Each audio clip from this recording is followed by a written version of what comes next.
আসসালামু আলাইকুম ওরহমতুল্লাহি অবরাকাতু। হুজুর, আপনি কেমন আছেন? ওয়ালাইকুমুসসালাম ওয়া রাহমাতুল্লাহি ওয়া বারাকাতুহু। আলহামদুলিল্লাহ, আমি ভালো আছি। তুমি কেমন আছো? আলহামদুলিল্লাহ, আল্লাহর রহমতে আমিও ভালো আছি। হুজুর, একটা বিষয় সম্পর্কে জানতে চাই, আপনি অনুমতি দিলে আমি বলবো? আচ্ছা, ঠিক আছে। তুমি কি জানতে চাও? কিয়ামতের দিন তো মানুষ বিভিন্ন ধরনের কষ্টের মাঝে থাকবে। আমিও কি সেই পরিস্থিতির মধ্যে উপনীত হব? না, তুমি সেই পরিস্থিতির মধ্যে পড়বে না যদি তুমি কিছু ভালো কাজ করো।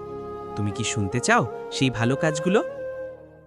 জি, আমি অবশ্যই শুনতে চাই। তাহলে শোনো, হযরত আবু হুরায়রা রাদিয়াল্লাহু থেকে বর্ণিত যে রাসূলুল্লাহ সাল্লাল্লাহু আলাইহি ওয়াসাল্লাম বলেছেন, যে ব্যক্তি মানুষের কষ্ট দূর করে, আল্লাহ কিয়ামতের দিনে তার কষ্ট দূর করবেন।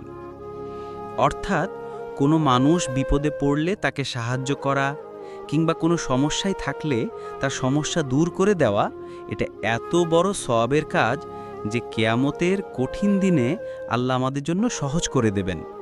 তুমি কি আরও কিছু জানতে চাও? জি না হুজুর, এখন তবে আসি, ভালো থাকবেন।